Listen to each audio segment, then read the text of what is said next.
Elementos que definen el fascismo. El fascismo tiene un origen ideológico y rechaza la democracia, la libertad de prensa, el pluralismo político, etc. Es decir, que no perseguía la libertad. Principalmente, el fascismo se basa en el culto a un líder carismático al que se le trata como una deidad y que reúne todos los poderes, la inferioridad del individuo frente a la integridad e imagen de la nación, el uso de la violencia como medio de control, la búsqueda de una sociedad desigual dominada por una élite, un nacionalismo extremista y cerrado, y la movilización y dirección de las masas.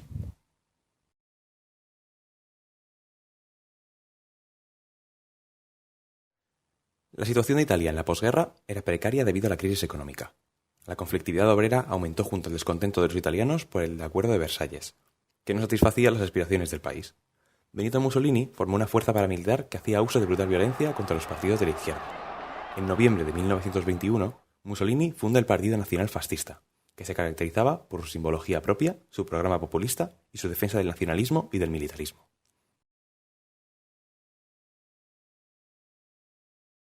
En octubre de 1922, organizaron la Marcha sobre Roma, que finalizó cuando el rey Víctor Manuel III cedió el gobierno a Mussolini.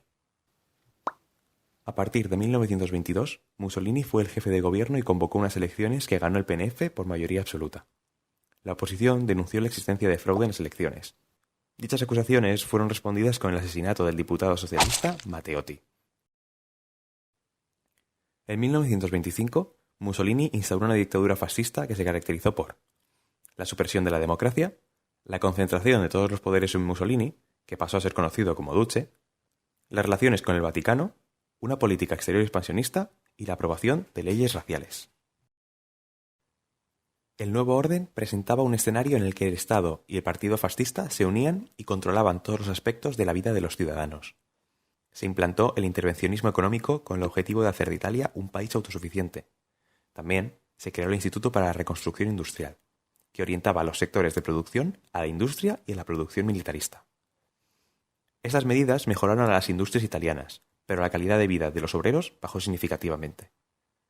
Se pretendió controlar y dirigir a la sociedad promoviendo la natalidad y limitando la emigración. También se estimuló la afiliación al partido fascista y se creó la Opera Nazionale Balilla, que organizaba el tiempo libre de los niños y los adoctrinaba en los valores fascistas y en el culto a Mussolini.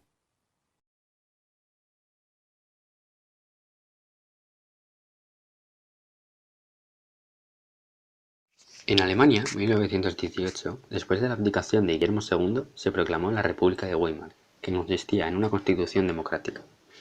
Esta república estuvo amenazada por tres elementos que desprestigiaron al sistema democrático: las insurrecciones de la extrema izquierda comunista, la hostilidad de la extrema derecha nacionalista y la difícil situación económica.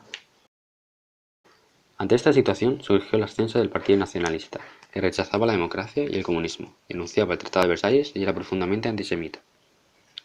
Pero fue la crisis económica de 1929 la que dio al partido una fuerza imparable. En septiembre de 1919, Adolf Hitler se adhirió al Partido Nacionalista de los Trabajadores de Alemania, la NSDAP, y en 1921 se puso al frente de él, lo reorganizó y lo dotó de un carácter violento. En 1923, Hitler y sus colaboradores intentaron un golpe de Estado. Hitler fue detenido y cumplió 6 meses en condena. Al salir de prisión, el liderazgo de Hitler dentro del partido se había reforzado y era reconocido como Führer, y en 1925 creó su propia milicia, la SS, Grupo de Protección. En las elecciones de julio de 1932, el partido nazi obtuvo 230 diputados. El presidente Hindenburg cedió a las presiones de los nacionalistas, de los grandes industriales y los jefes del ejército, y nombró a Adolf Hitler canciller de Alemania, el 30 de enero de 1933. Tras ser nombrado canciller, Hitler estableció en muy poco tiempo un régimen totalitario en Alemania. En febrero de 1933 impuso un decreto en el que se limitaba el derecho a reunión y a la libertad de prensa. Además, un incendio en el Parlamento alemán el 27 de febrero de 1933, atribuido sin pruebas a los comunistas, desencadenó una violenta persecución contra estos. Con este ambiente de represión e intimidación, el partido nazi consiguió ganar las elecciones de marzo de 1933. Tras esto, Hitler llegó a un acuerdo con los nacionalistas y el Partido de Centro Católico para aprobar una ley de plenos poderes que permitía gobernar durante 4 años al margen del Parlamento y anular el contenido de la Constitución cuando lo viera necesario.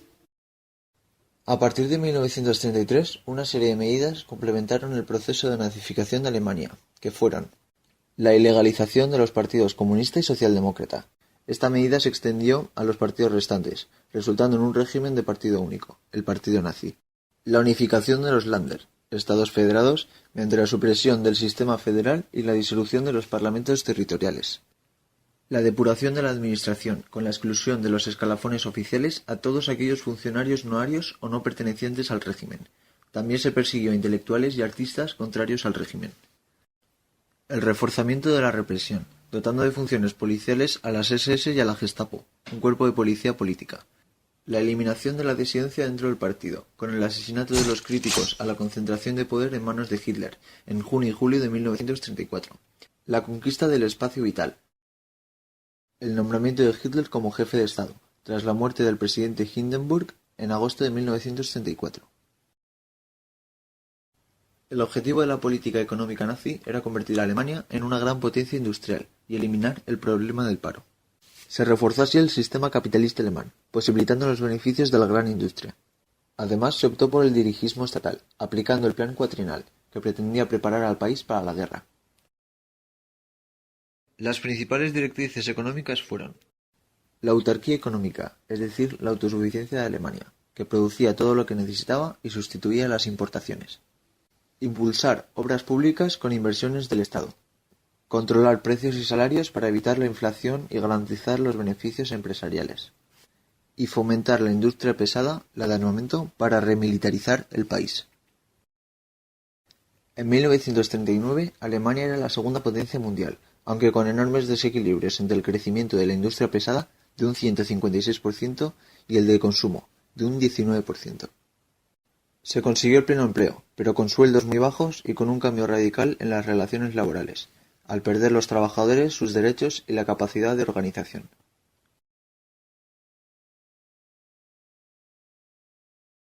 Desde finales del siglo XIX, muchos países europeos defendían la desigualdad entre los seres humanos.